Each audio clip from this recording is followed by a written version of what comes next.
Bonjour, ici Vincent Bouvet du blog initiation-photo.com. Aujourd'hui, nous allons parler créativité et notamment de l'outil ManMap. Alors, qu'est-ce que l'on appelle quand on parle de ManMap? Quand on tape ManMap sur Google et qu'on regarde les images, on voit ce type d'illustration. À chaque fois, on a une représentation à peu près similaire qui repose sur le même principe, c'est-à-dire on a un sujet particulier et on a des branches qui relient et qui partent à chaque fois en étoile depuis ce centre. Soit on peut le faire avec des feutres sur une feuille, si ce n'est que le fonctionnement pour vraiment utiliser cet outil en tant qu'outil de créativité, c'est de fonctionner en deux étapes. La première étape, c'est de jeter les idées, la deuxième, ce sera de les trier justement en fonction des branches.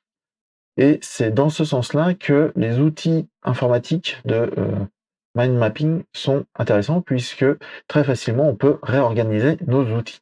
Personnellement, j'utilise un outil de Wondershare, Hydro. Pour l'avoir, il suffit d'aller sur, il suffit de taper dans Google Hydro. Quand vous avez Hydro MapMap, vous allez ici dans les outils, vous allez dans Download et vous pouvez tester celui-ci en téléchargeant le programme. Quand vous avez installé, je l'ai déjà fait, vous arrivez sur ce type d'interface. Cette interface-là, on fait nouveau, on prend une carte mentale, c'est le terme français pour ManMap, et on vient en créer une.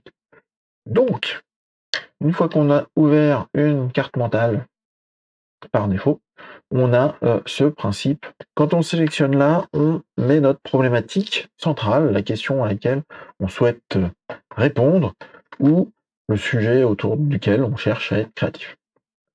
Donc, prenons l'exemple de un environnement créatif. Comment faire un environnement créatif?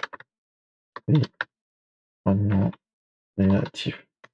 Donc ça, c'est notre sujet qui correspond à ça. Quand on parle d'environnement créatif, on va commencer à acheter des idées. Donc, on va les mettre un petit peu sur les liaisons à côté. Et par exemple, un environnement créatif, ça va être un lieu.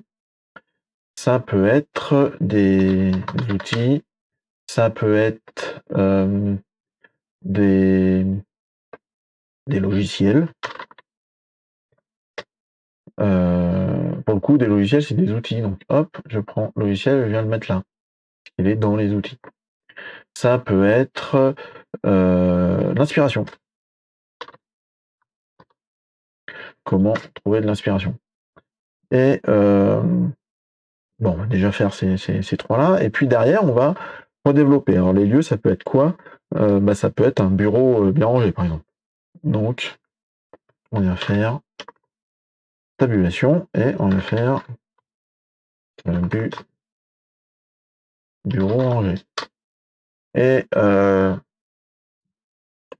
fait, derrière bureau rangé, on peut se dire que ça peut être domicile, ou ça pourrait être en espace de coworking.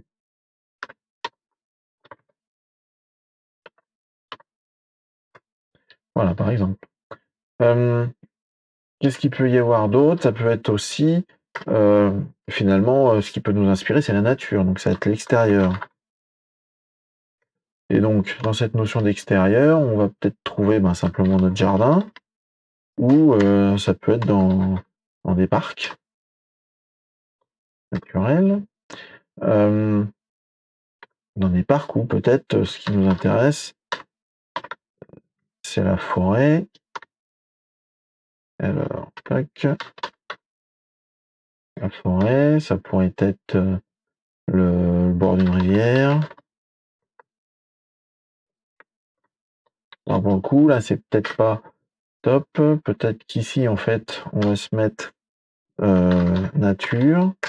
Et en fait, la nature, on va y mettre parc naturel là-dedans. Et en fait, cela, il se rapproche de la nature. Donc là, on réorganise finalement notre système. Jardin, ça va être peut-être ici un date. Et on vient continuer. Dans les logiciels, peut-être ce qui nous intéresse, nous, ça va être pour le coup Photoshop. Ce sera peut-être Blender, ce sera peut-être Lightroom. Ça, ce sont des environnements qui vont peut-être nous aider à développer notre créativité.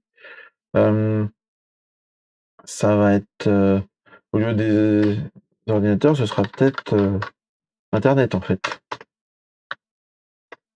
Et là, dans internet, ça va peut-être être Google Images. Ensuite, mais en fait, internet, alors c'est un outil, ça va être pour récupérer des images. Donc finalement, ça va être Excel. Mais en même temps, dans l'inspiration, on peut aussi trouver internet. Et dans internet, en termes d'inspiration, on va peut-être trouver eh ben des blogs d'artistes. Et puis au même titre que d'inspiration, on va peut-être trouver des expositions. Et là, on retrouve des artistes. Et dans les artistes, on va peut-être trouver des peintres, des photographes. Ce qui peut aussi nous inspirer, ce sont peut-être des techniques de réalisation. Et là, dans la technique, ça va peut-être, et ben pour le coup, la photographie.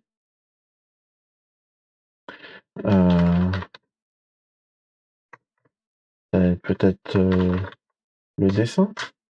Ça va être, je sais pas. Voilà. J'écris un peu n'importe quoi, ça dépend ce que l'on va nous passer par la tête, et puis on vient classer l'ensemble de ces choses-là. Si on veut rééquilibrer un petit peu notre carte, on l'a un petit peu dans différents endroits, plutôt l'aspect matériel, et là plutôt l'aspect intellectuel et ces choses-là. On peut s'inspirer aussi de la publicité, du cinéma. Dans le cinéma, ce sera peut-être les affiches des films. Ce sera peut-être je sais pas, des scènes typiques.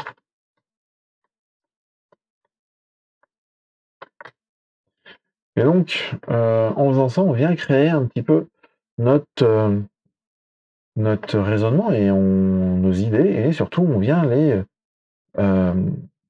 organiser. Et en les organisant, ensuite, on peut créer finalement un plan d'action, parce que peut-être que dans le lieu, finalement, première action, on va peut-être se mettre ici. Alors, j'imagine qu'on doit pouvoir mettre un petit commentaire, voilà, ou une note. Donc bureau rangé, on va mettre ranger le bureau tous les lundis. Comme ça, on attaque une semaine correcte. Extérieur, jardin, là on va peut-être se mettre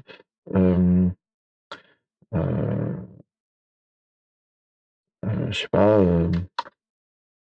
organiser un lieu dédié.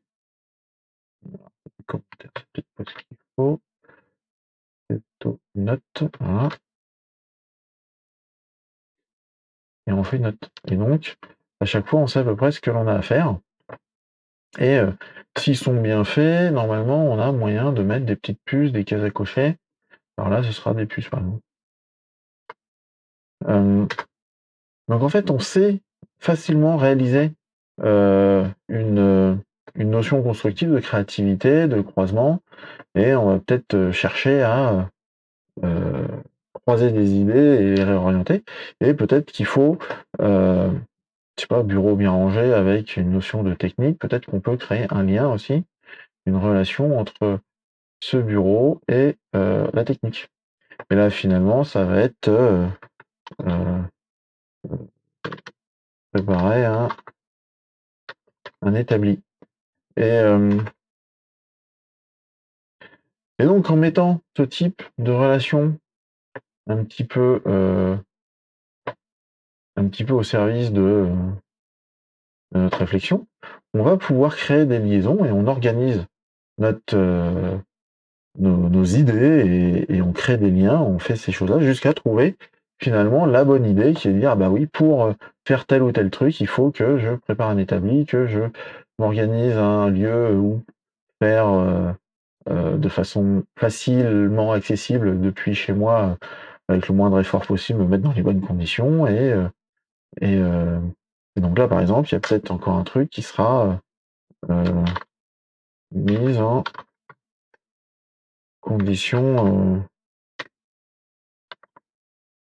ouh, psychologique et là, on va peut-être chercher, à trouver d'autres choses, peut-être, commencer par, méditation, peut-être, faire, hem, je sais pas, 10 minutes de lecture, pour rentrer dans cet aspect, psychologique et donc très vite, on vient avoir un effet de brainstorming, autonome en s'appuyant sur tout ce que l'on écrit dedans et on va construire nos cartes mentales facilement avec ce type d'outils et ça va, ça peut pousser des réflexions très, très loin pour justement réfléchir un petit peu mieux à, comment créer quelque chose ou, comment développer notre réflexion autour d'un thème et différentes choses. Donc voilà ce que je voulais vous montrer aujourd'hui, cet outil de mind mapping. Alors je vous ai, proposé ce logiciel-là, il y en a plein d'autres, il y en a des payants, il y en a des gratuits. Il y en a qui sont en ligne, il y en a qui sont sur, téléphone, Android et donc n'hésitez pas à utiliser ce type de d'arborescence pour vraiment structurer votre réflexion. Donc si vous avez aimé cette vidéo, je vous invite à cliquer sur le pouce vers le haut, à vous abonner à la chaîne YouTube et partager celle-ci avec vos amis. Mais le top du top est de vous abonner à mon blog initiation-photo.com en scannant le QR code affiché à l'écran. Et en échange, vous recevrez mon livre sur le chemin de votre inspiration. Et moi, je vous dis merci beaucoup, au revoir et à bientôt.